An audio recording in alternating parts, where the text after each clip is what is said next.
everyone. Heidi here from Rain Country. God is good all the time. Hope you're all having a great day, by the way. So today we're talking about overcoming fears of preserving your own foods. A lot of people, when they first start thinking about this, there's so much fear mongering over putting up your own food, which is really a shame.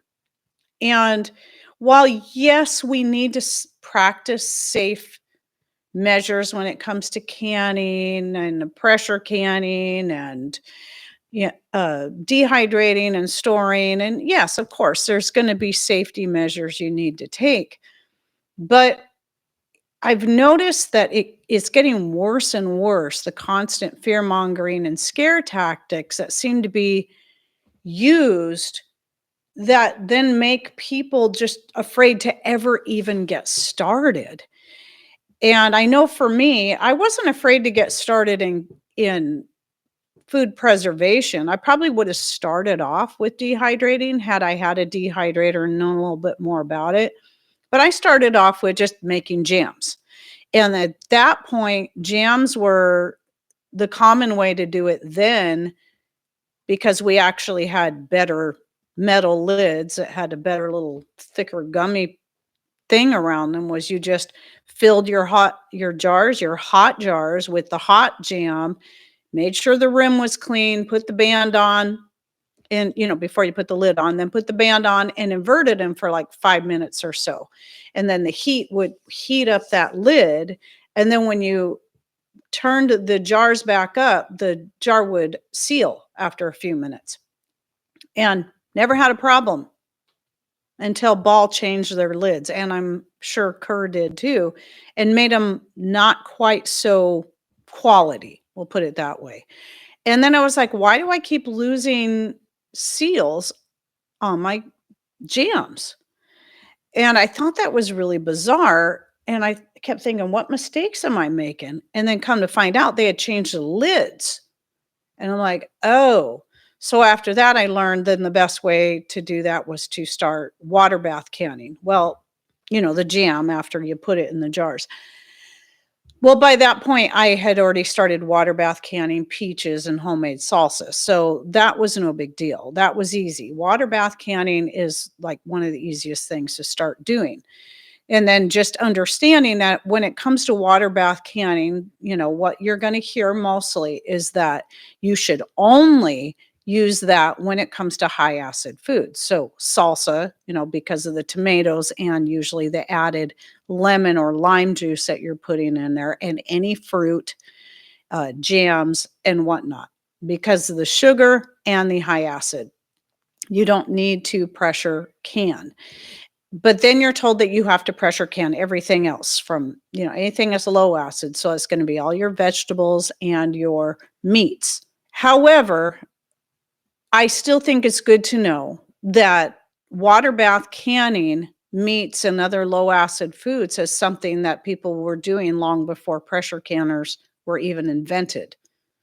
People were water bath canning their meats and their beans and so on. And in fact, clear up until the 50s, at least, they still had charts out for water bath canning everything from fruits to vegetables and meats. The main difference is you got to boil them for 3 hours minimum. There are certain things that you would boil for a longer period of time, but it wouldn't matter the size. Like with pressure canning or water bath canning, other things, you typically have a time for, like 35 minutes for water bath canning tomatoes with added acid, if it's a quart, and it'd be less than that if it's a pint, and so on. And with meats, when you're pressure canning, this is a ground beef right here I canned in 2015 that I'm not one bit afraid of. You would pressure can this in this size, the pint, for 75 minutes and in a quart jar for 90 minutes. But when you're water bath canning everything, regardless of size, is 3 hours, and some things a little bit longer. Even back after pressure canners were invented, they still had the charts out there for people to water bath can their foods. And I know there's still always going to be people when I bring this up that are just going to freak out. Well, here's the deal. If it scares you, then follow the modern day directions if you're scared. If you're scared of using a pressure canner, then you got to overcome the fear of using a pressure canner. Sometimes you just got to jump in and do stuff and make sure you follow all the directions. Read through if you have a brand new canner, it's got a book with it, read through the book first. Read through all the directions on how to do it first. And if you bought your canner secondhand, then look the instructions up online or get yourself the Ball Book of Home Canning and read all the instructions on how to run a pressure canner. When I had bought my pressure canner, because at the time I was like absolutely certain I had to have a pressure canner for putting up beets and green beans and all that kind of stuff. And I'm absolutely 100% thrilled that I got it when I did. But it took me 2 to 3 years before I finally got up the nerve to actually use it. So then what happened was somebody gave us a whole bunch of homegrown beets because they had far more than they could use.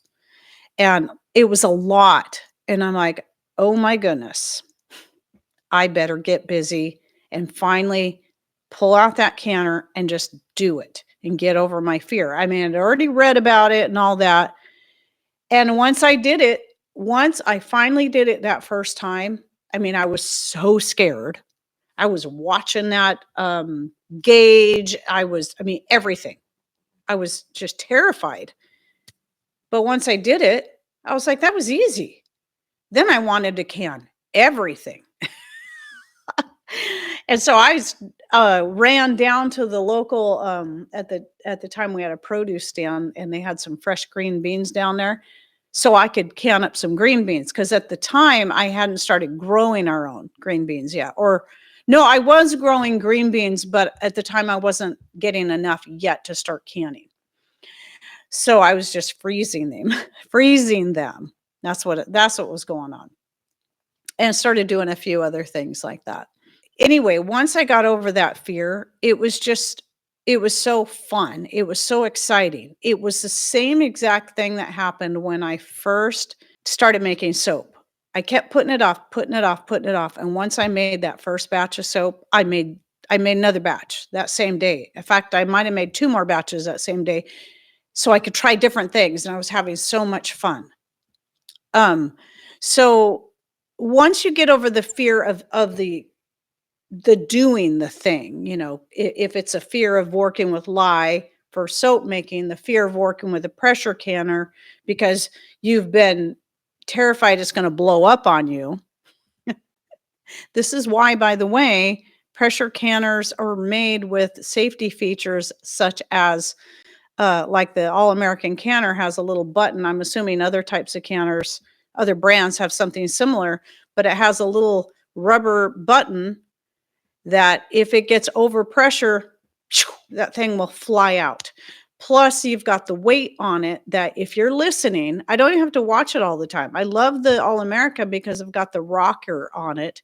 And if you're listening, you can tell if the heat needs to be turned down a little bit because you can hear that thing. If it's constantly going constant, you need to turn that heat down a little bit.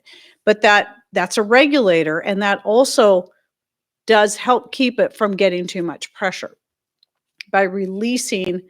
That's how it works. It releases the excess pressure, but it also will keep it at, you have that certain weight on there, depending on your elevation, you're going to put that weight on there accordingly. Right. So I use 10. Do I use 10? I use 10 pounds of pressure for our elevation.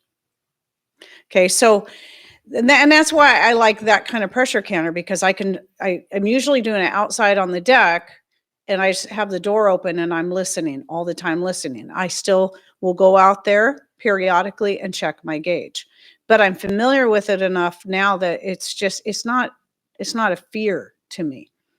So then the other fear, of course, is, oh, well, I don't want to give my family botulism. So, and that isn't even just like the water bath versus pressure canning. People are just afraid to can in any form or to dehydrate and vacuum seal in jars because botulism. Ah, it's this big scary boogeyman. Well, we know the boogeyman isn't real, but botulism is real. However, and this is something I share a lot, and I actually looked it up for myself. When I found out that people have actually died from lightning strikes and from being hit by flying champagne corks, I decided, well, let's look up what the statistics are of dying from a flying champagne cork or being struck by lightning, and compare that to your risk of dying from botulism from home preserved foods and what the statistics are there. I mean, I took a lot of time, really did some, this was years ago, and I even did a video on it. I think I listed off a few other things.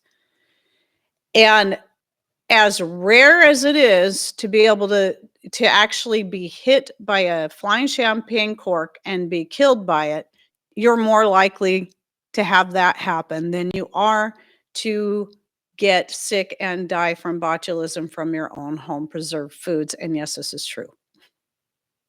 When you actually go to like the government websites of, of home, about that's about botulism and the risks and the chances of dying and being, and they'll list it off all the different things that can cause botulism. And believe it or not, if I remember correctly, home preserved foods was at the bottom of the list, being the least likely that you're going to get botulism from. You're far more likely to get botulism from store-bought, store packaged foods, or E. coli or salmonella. How many times has packaged salads been pulled from shelves because of E. coli or salmonella? Or packaged meats in the store? A lot. Yet, I have no fear of this home preserved, home canned ground beef that I put up in 2015. I put up a lot of ground beef that year. I was pretty excited. I think that was the year. That might have been the year that I was so excited that I, finally got over the fear of my pressure canner, because I think I bought it in 2013, the canner. And so I was canning everything. How do you know if your food has botulism? Well, you don't. That's the thing. Just like you wouldn't know if the store-bought stuff had it, because it has there's no appearance, there's no smell. You wouldn't know. But if your jars have stayed sealed, no. It doesn't matter if you pressure can them or water bath can them all at the proper times. That's not anything to worry about. Again, botulism is all around us all the time, but getting sick and dying from it is so extremely rare that you shouldn't be afraid of it, especially if you're practicing safe measures. And there is a big difference between what's considered safe and what was considered safe 50, 100 years ago. But that doesn't mean the old ways of doing things were wrong. And that's the other thing people will use. Well, just because people did it 100 years ago doesn't mean that it's still safe today. I understand that argument, but when it comes to like water bath canning, I do not agree.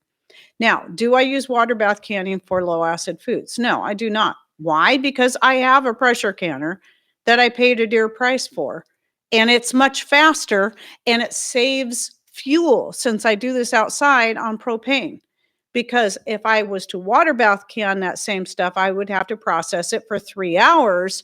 But if I'm doing something in quart jars, it's going to be 90 minutes. This is actually dried. 75 minutes. So an hour and 15 minutes. an hour and a half as opposed to 3 hours. Obviously, I'm going to pressure can. So now let's talk about a few other things that people tend to be afraid of when it comes to putting up food. So right here are two different types of dehydrated meats that I have vacuum sealed into jars. People freak out. Some people think that freeze drying meat is the only way, other than canning, that you should put up meat. You should never dehydrate meat. There's actually people that freak out about dehydrating meat, even though it's like the oldest way to put up meat is to dehydrate it without any fancy gadgets. No electric dehydrators, no freeze dryers, just the power of the sun, the air, and then to top it off, vacuum sealing it into jars. Wasn't it possible there's fat in that meat? Yes. That's why you vacuum seal it. But it's the fat that people are scared of vacuum sealing because botulism. See what I mean? We can throw that word around. Oh, I can say that about anything. Well, don't wear that article of clothing. Why? Botulism. Don't step off your deck. Why? Botulism. See, I can do that too. That's easy. The other thing, people are afraid to vacuum seal into jars because of, what is it again? Oh, yes, botulism. Nuts, seeds, any fatty foods like this. Why do I vacuum seal them? Because I have a far less fear of botulism than I do of these things going rancid. The chances of them going rancid, if not vacuum sealed and stored properly, are probably about 100%. The chance of me getting botulism from those, again, I'm more likely to die from a flying champagne cork or stepping outside and getting struck by lightning and dying from that. And a lot of people that get struck by lightning don't even die from it. You can go down to the store and buy peanuts and other types of nuts that have been vacuum sealed into jars or cans. And this is something else I say over and over again.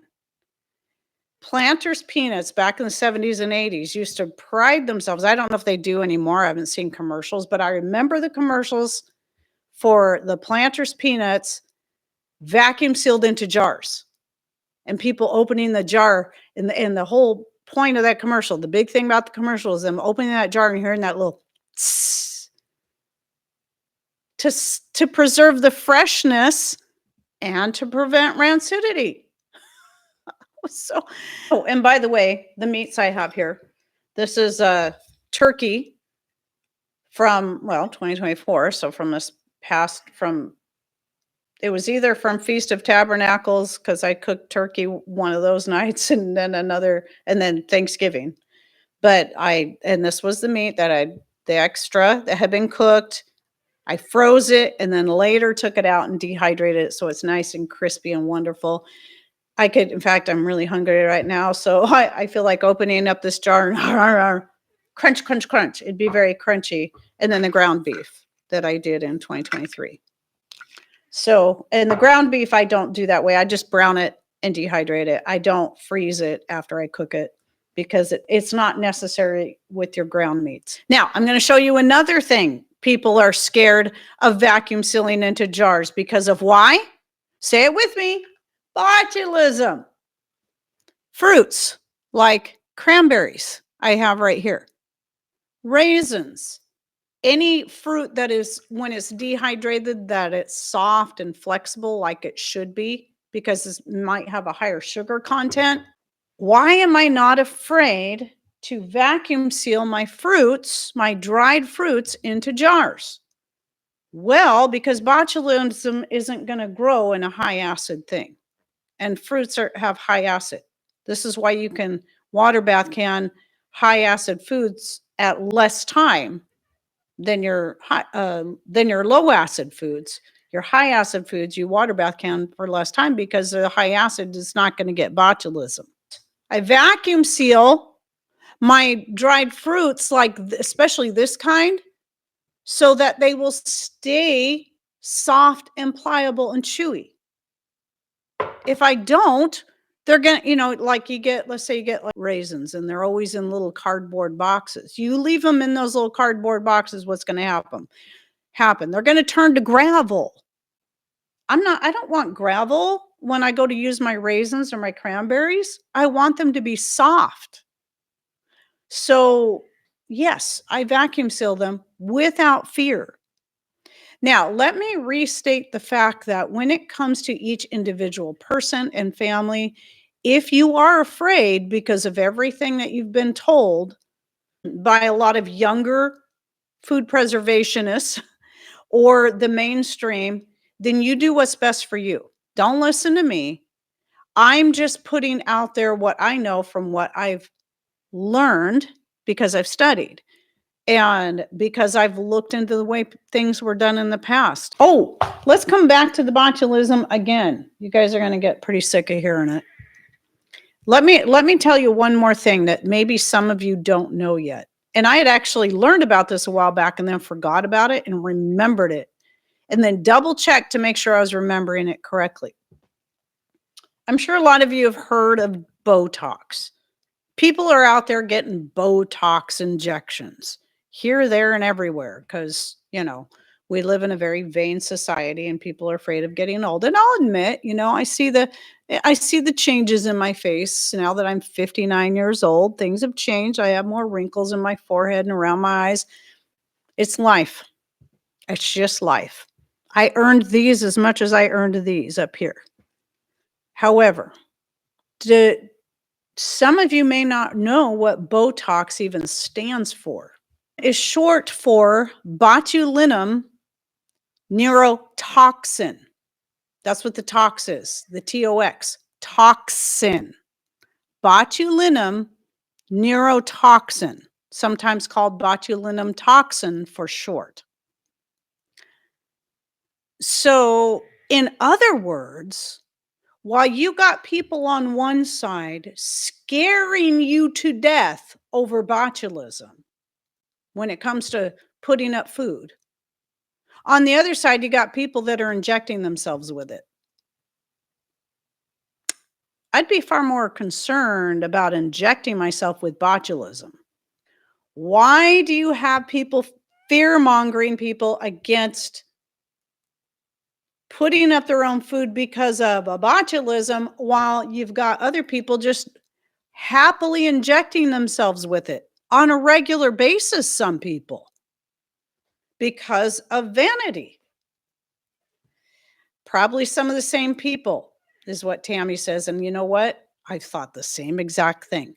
They're probably the same ones that are scared to death to preserve their own food and only trust that which they buy in the store.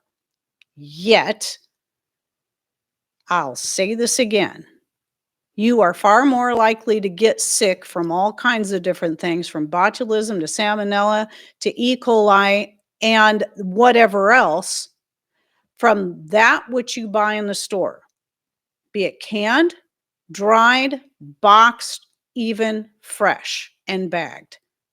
The bagged salads are some of the worst. You're far more likely to get sick from buying organic baby carrots. Why? Because they're really not all that organic after all. They were raised that way, maybe, but once they've become baby carrots, they're no longer organic because they've been soaked in bleach, or is it ammonia? Something they've been chemically peeled. That's why they look the way they do. Have you ever pulled a carrot out of the ground and had it look like a baby carrot? No, you haven't. Of course not. Of course not.